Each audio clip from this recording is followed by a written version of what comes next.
Great Famine of 1845 by Selin Anchanattu, Dudas, and Katelyn. What the potato? I don't really know, but let's find out together. In 1843, a potato-killing blight by the name of Phytophthora infestans was uncovered in America. It was an airborne fungus that made its way across the world and reached France and Britain and eventually took Ireland by storm in 1845. The Irish were expecting a very favorable outcome from the harvest. What they got instead was black, mushy goop that ruined more than half the crops that season. However, the problem did not just stop there. It wasn't just one detrimental harvest, it was 6 years of almost total crop failure. The years of 1845 up until 1847 were some of the worst Ireland had ever faced. The farming people of Ireland struggled to support their families. Potatoes were the way these people earned their money, as well as how they fed themselves. They were basically the only crop that the Irish were able to plant and trade. When the potatoes started failing at such a rapid rate, people were unable to pay their rent and support themselves financially. The government did minimal things to try to help the citizens. They established public works schemes such as road building projects in order to help families earn some form of income.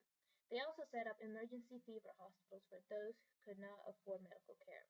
Regardless of the efforts that were taken, Ireland's people came to realize that there wasn't much of a future for this deteriorating land in which the government motto was laissez-faire, let it be. Between 1846 and 1850, Ireland's population decreased by 2 million, about 25% of the entire population. Of those 2 millions, about half died and the other half migrated to the great land we call America. During the famine, the Irish culture suffered greatly. In the western part of Ireland, where the famine hit the hardest, most people died or moved away. The Gaelic language was not needed in these new lands and slowly became almost extinct. Irish traditions started changing as people moved away and adapted to their new surroundings. Even after the famine, Ireland was changed forever. Hunger continued to be a problem across the country.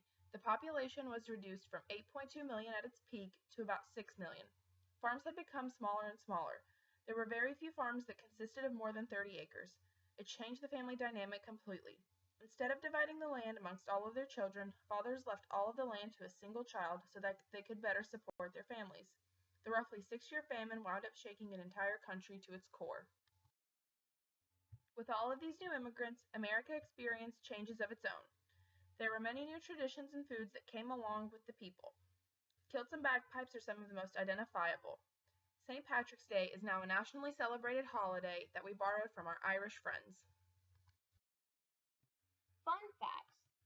The potatoes were commonly used in Ireland to make liquor. Turn up. The Irish consumed roughly 7 million tons of potatoes every year. A field of potatoes was known as a lazy bed. The potato originated in Peru, known as the patata. Potatoes are often used as a source of healing wounds, sores, and pains. At one time, Scottish people refused to eat potatoes because they were not mentioned in the Bible. Potatoes were the first foods to be grown in space. March 14th is National Potato Chip Day.